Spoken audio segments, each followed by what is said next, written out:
का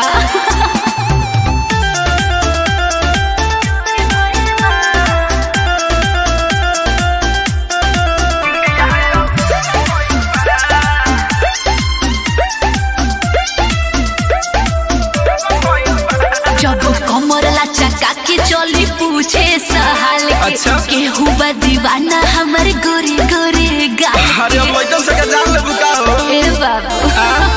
जब कमर लचका के चली पूछे सहाल के केहू बा दीवाना हमर गोरे गोरे गाल के हाँ हमरा रूपवा के चर्चा बिजोर भइल बा हमरा रूपवा के चर्चा बिजोर भइल बा अरे ई का कह देलू बुझलो? एक पीस बाबू यही लसोर भइल बा एक पीस बाबू यही लसोर भइल बा तोहरा बिंदिया प इंडिया या जोर भइल बा एक पीस बाबू यही लसोर भइल बा तोहरा बिंदिया प इंडिया या जोर भइल बा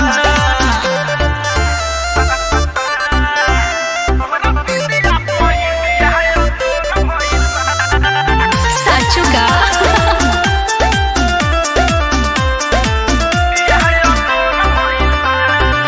ब्यूटी पर ड्यूटी करल चाहे सब अच्छा? ए बाबू सुनो सयान भइनी अबे का देखता रह अरे का देखियो बोला ए हो पतरा को पागल कइले बहादू तिरछी नजरिया से जबता कता है हादू बुझाइल जान लेवे वाला जान हमर ठोर भइल जान लेवे वाला जान हमर ठोर भइल एक पीस बाबू यही लसोर भइल बा एक पीस बाबू यही लसोर भइल बा तोहरा बिंदिया प इंडिया या तोरा भइल बा एक पीस बाबू यही लसोर भइल बा तोहरा बिंदिया प इंडिया या तोरा भइल बा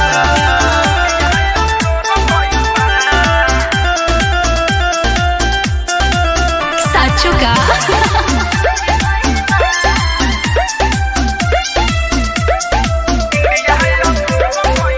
केहू कहे हमसे दिलवा लगा लो अच्छा? एहू करे जा तू जोड़ी जमाला का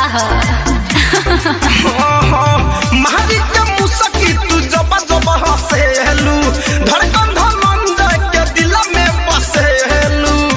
अरे का बुझाई बहुत मीठो मिसाइल चटोर भइल बा बहुत मीठो मिसाइल चटोर भइल बा आई हो दादा एक पीस बाबू यही लसोर भइल बा एक पीस बाबू यही लसोर भइल बा तोहरा बिंदिया प इंडिया या तोरा भइल बा एक पीस बाबू यही लसोर भइल बा तोहरा बिंदिया प इंडिया या तोरा भइल बा आई कॉल यू लेटर अरे बाप रे कब करबू हो